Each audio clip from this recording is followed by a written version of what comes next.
Bismillahirrahmanirrahim. Assalamualaikum warahmatullahi wabarakatuh. Perkenalkan, nama saya Mutia. Saya berasal dari Maluku dan ini adalah salah satu puisi favorit saya tentang rasisme.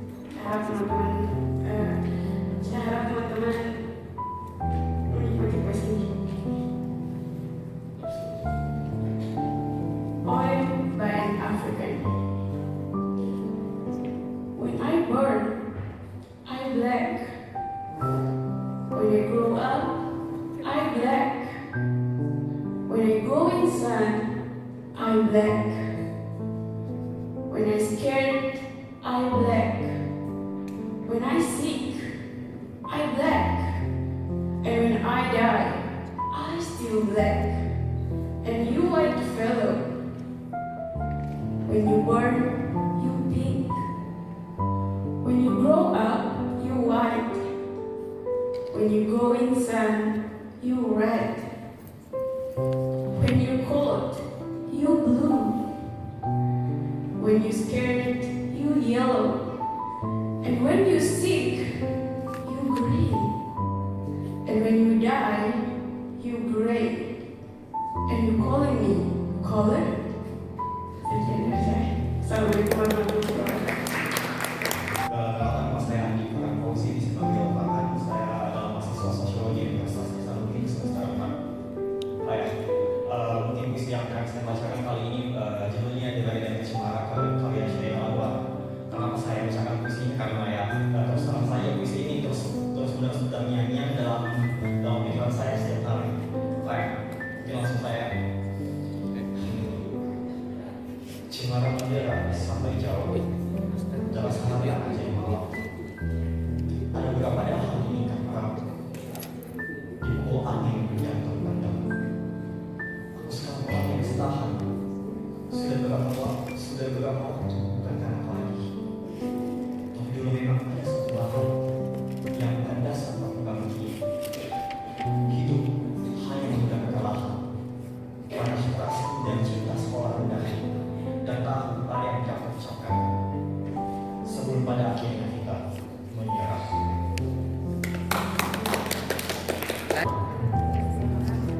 Selamat sore teman-teman. Saya baru tahu kalau di perpus daerah ada program baca puisi tiap Kamis sore. Baik, tadi pagi saya baca puisi Djoko Pindurbo. Itu ada dikutip, beliau mengutip salah satu puisi Sapardi, dan tadi juga di situ saya menemukan puisi Sapardi yang saya baca di bukunya Jokpin. Judulnya Pada Suatu Pagi Hari, karya Sapardi Djoko Damono. Maka pada suatu pagi hari ia ingin sekali menangis sambil berjalan, tunduk sepanjang lorong itu. Ia ingin pagi itu hujan turun, rintik-rintik dan lorong sepi, agar ia bisa berjalan sendiri saja sambil menangis dan tak ada orang yang bertanya. Ia tidak ingin menjerit-jerit, berteriak-teriak, mengamuk, memecahkan cermin, membakar tempat tidur. Ia hanya ingin menangis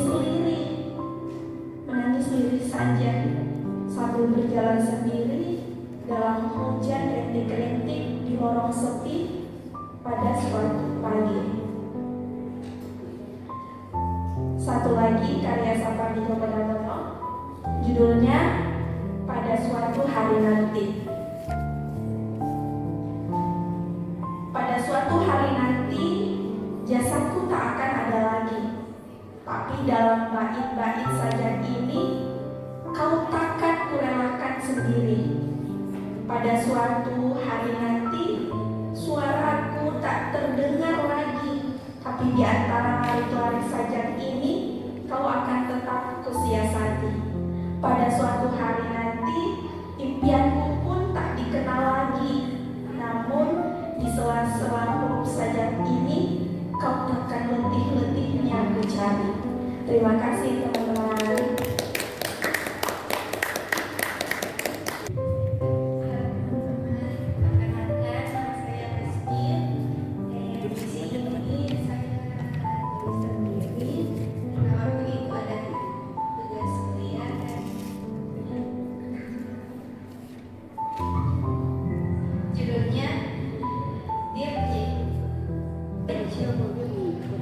I give you these sweet words of remembrance. The universe keeps us in the bitterness of the last hope. You and I are no longer in the same story anymore. The story about us have our all even destroyed. But I'm still here, still waiting for you. Even if that means hurting me, and even so, there is no way for us anymore. But I'd give up whatever if I could have forever with you. Without you, I swear I feel blind. My words are dark, and you're my light. But you are not. This love will always be for you. Thank you.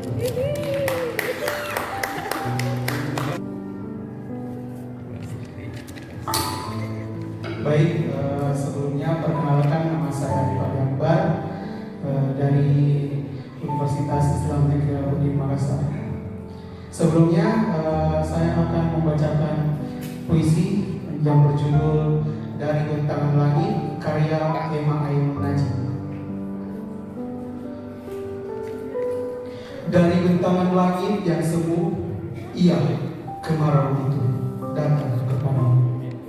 Tumbuh perlahan, berhembus aman panjang, menyapu lautan, mengekar tanah, berbongkahan, ya menyapu hutan.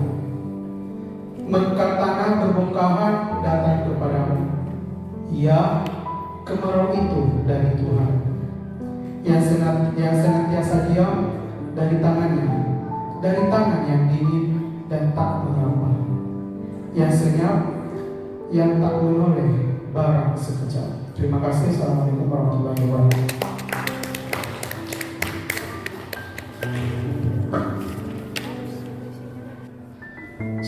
Assalamualaikum warahmatullahi wabarakatuh.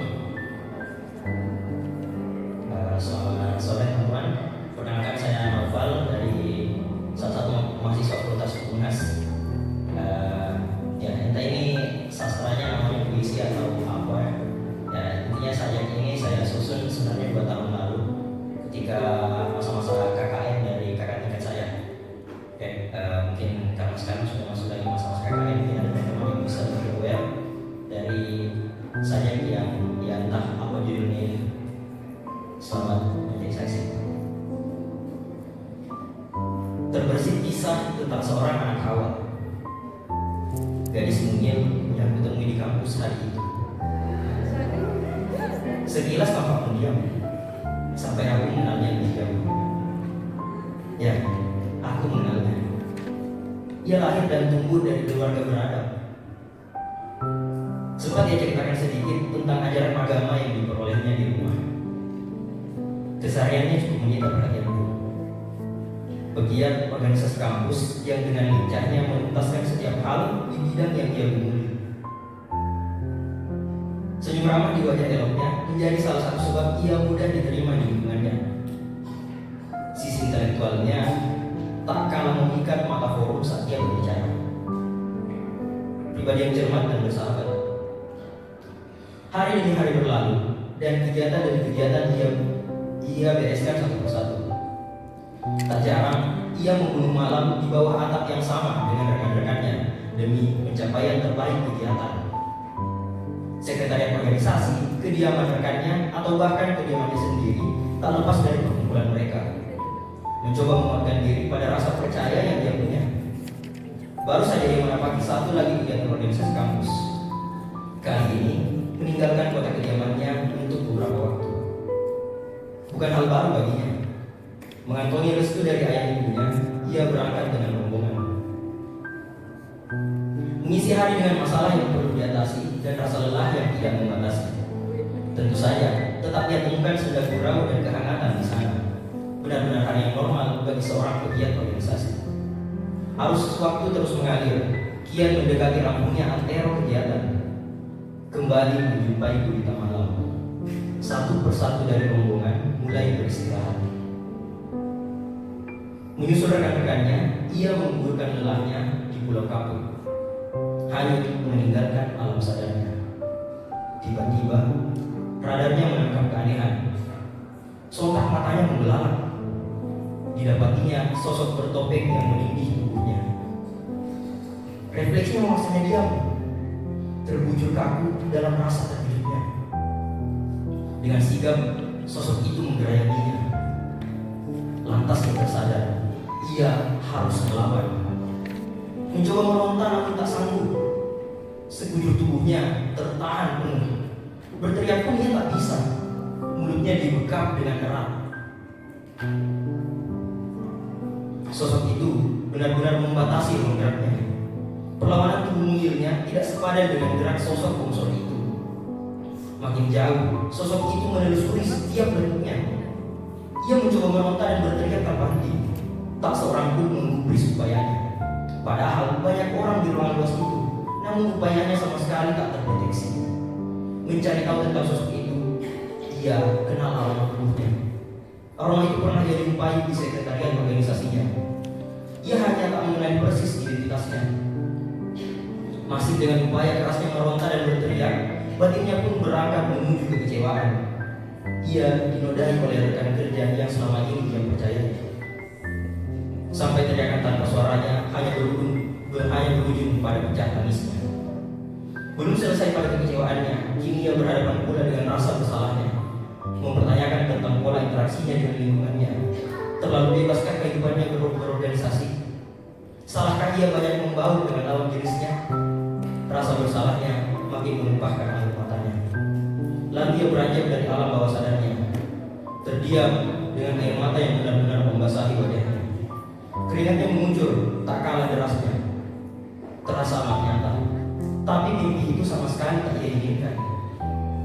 Beringsut duduk, ia lantas mendekap lututnya, masih dengan wajahnya yang basah oleh air mata dan keringat. Dalam keheningan, tatapnya menjelajahi ruangan luas itu. Orang-orang itu masih tertidur pulas. Syukur, semua itu tidak benar-benar terjadi. Pekatnya malam masih menyelimuti saat itu. Pikirnya melayang pada ayah ibunya, orang-orang yang amat menantikan kepulangannya. Ia harus pandai menjaga dirinya. Hatinya pun tertuju pada Tuhannya. Segera membasuh wajahnya dan berdialog dengan Sang Agung. Sekian, terima kasih. Perkenalkan teman-teman, nama saya Andil Faulandari, bisa disapa Ulfa. Saya di sini ingin membacakan puisi yang saya tulis sendiri tadi. Andil Faulandari dalam garisan penanya. Tuhan, kembang tanjung yang harum telah jatuh di pangkuanku. Kutusukkan dan kurangkaikan untuk menghiasi ruang hidupku. Angin sejuk timplah, taburlah agar semerbak wangi, agar kesejukan tumbuh di relung hati dalam genggaman kasih ilahi. Lembut sapaanmu menyentuh air di sudut mataku. Hangat dekapmu, aku lebur dan menghambur. Renjana membelenggu dan sapu terpaku di tengah temaram. Sembilu kian hirap, damamu bagai lilin di ujung gulita.